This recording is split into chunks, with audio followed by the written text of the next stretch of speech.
Então,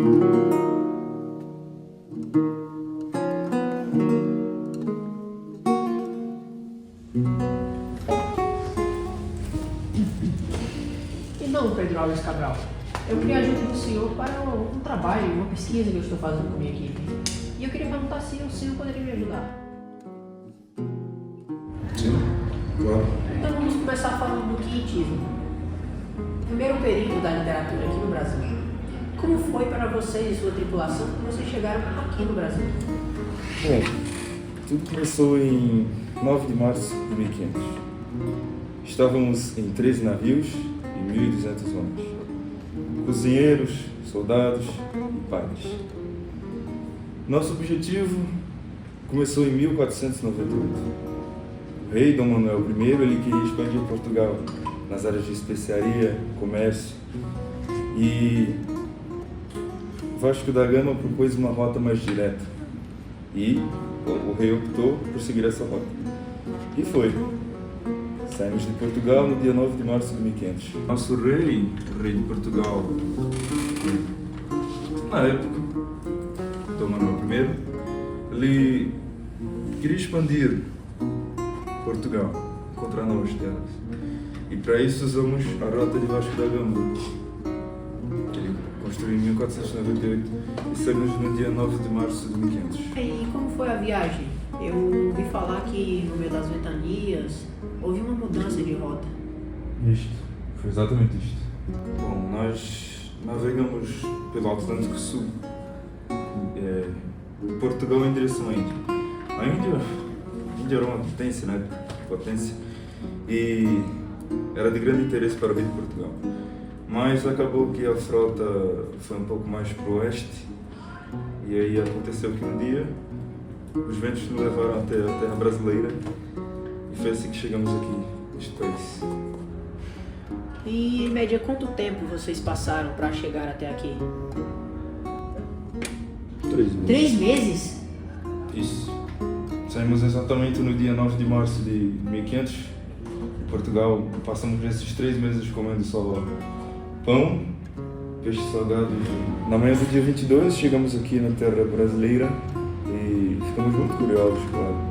Principalmente por conta do povo que se comportava de uma forma muito exótica. Se vestiam também de forma muito peculiares. Isso nos impressionou. Interessante. Em meio a tantos dias no alto mar, vocês finalmente chegaram aqui no Brasil. Deve ter sido muito incrível. Sim, sim. Foi um alívio absurdo, sabe? Depois de 3 meses em um mar, sem esperanças, perdidos, e chegamos aqui nesta terra linda, foi um absurdo. Eu amava este lugar. A terra que esse lugar já foi um dia. Os tempos mudam. Sim, porém as histórias ficam. Pois é, o quietismo ele retrata isso muito bem. Mas como o quietismo surgiu a partir daí? Bom, de início a ideia era apenas descrever a terra, sabe? O povo, as vestimentas, os costumes, as riquezas da terra, sabes? Tudo. E quem descrevia tudo isto era o meu companheiro Pero Vaz do caminho. E depois disso? Bom, e depois daí o quietismo evoluiu para 2 caminhos diferentes: o jesuítico e as narrativas históricas. Os jesuíticos serviam para catequizar os indígenas, ou seja, mostrar o evangelho, o catolicismo a eles, e as narrativas históricas, que contavam histórias, sabe, sobre as tripulações, histórias.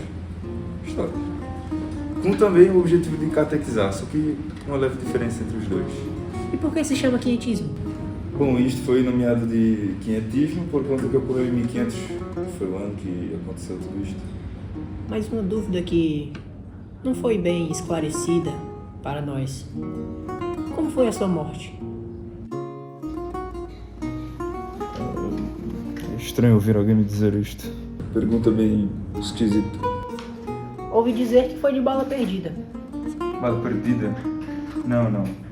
Morri de causas naturais em 1520. O Rio de Janeiro não existia ainda. Sério? Mas vocês não vieram primeiro pelo Rio de Janeiro? Não. Foi em Porto Seguro, na Bahia.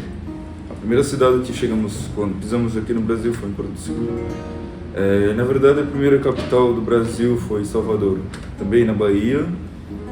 E o Rio de Janeiro, como você citou, se tornou capital 200 anos depois, mais de 200 anos.